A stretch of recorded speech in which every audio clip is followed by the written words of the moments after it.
Here's a question that should bother you. Take two people. Give them the exact same amount of money, the exact same product to sell, the exact same location, the exact same number of days. One ends up broke. One ends up building a business. Same resources, same starting line, completely different finish. Now here's the part that should really bother you. The broke one worked harder. He showed up earlier. He shouted louder. He hustled more visibly. And he lost.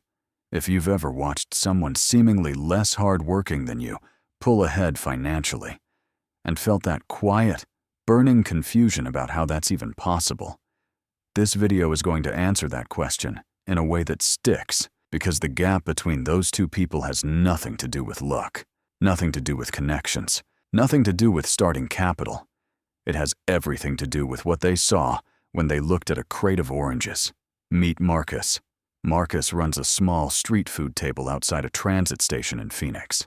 Chips, candy, cold drinks. He's out there 6 days a week. Rain, heat, doesn't matter. He's not lazy. He's genuinely grinding. And he has almost nothing to show for it. One afternoon, Marcus watches a guy named Carter walk out of the upscale cafe across the street. Pressed shirt. Unhurried. The specific body language of someone who doesn't check his bank account with one eye closed. Marcus feels something he doesn't want to name. It sits somewhere between frustration and resentment. He works harder than Carter. He's certain of it. So let's run the experiment. Strip Carter of everything.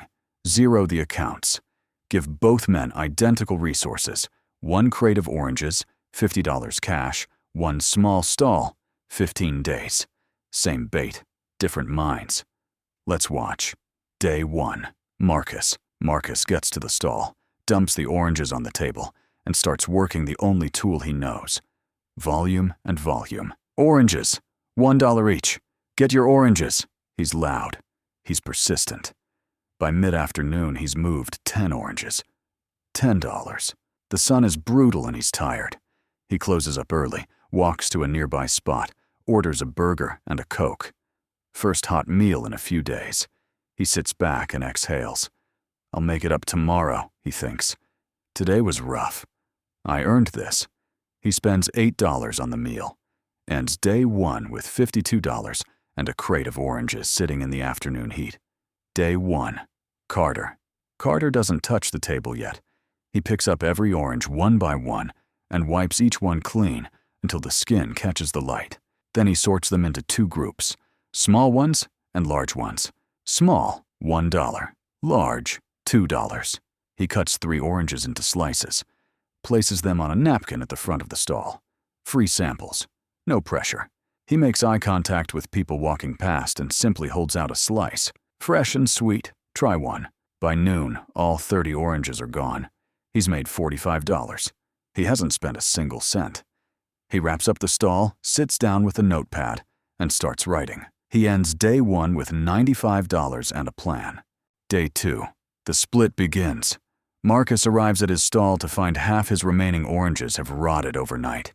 He didn't refrigerate them, didn't sell them fast enough. He throws them away and sets up what's left already behind.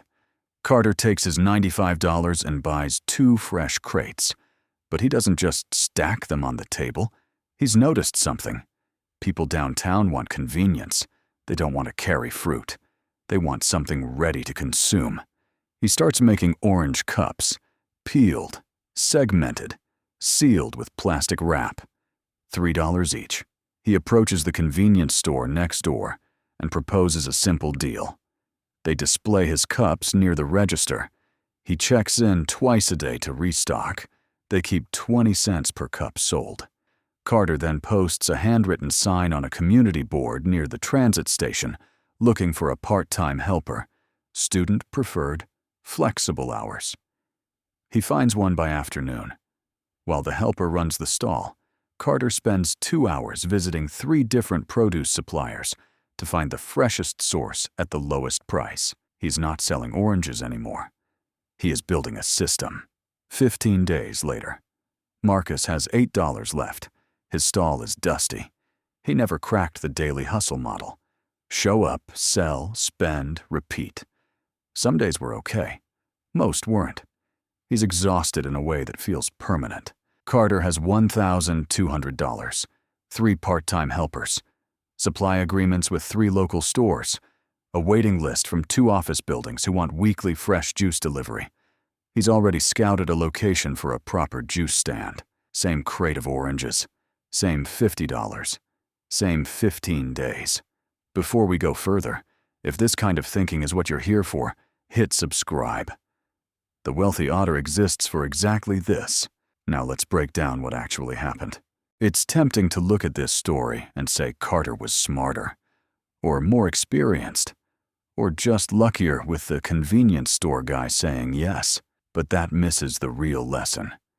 The difference between Marcus and Carter wasn't intelligence. It was the question each man was trying to answer. Marcus asked, "How do I get through today?" Carter asked, "How do I make this crate worth more than a crate?" Marcus saw the orange as a unit of income. 1 orange equals $1. Sell more oranges, make more dollars. His entire mental model was linear. More effort, more output, more money. Carter saw the orange as raw material, a starting point, something that could be transformed, repositioned, and distributed in ways that multiplied its value before it ever reached a customer. Same orange, completely different mental operating system. And here's where this gets personal, because most of us are running Marcus's operating system without realizing it. We are trading time for dollars in a straight line and wondering why the math never changes. We get a raise and the expenses adjust. We work overtime and the lifestyle absorbs it. We hustle harder and stay exactly in place. We are selling oranges for $1 each and going home tired.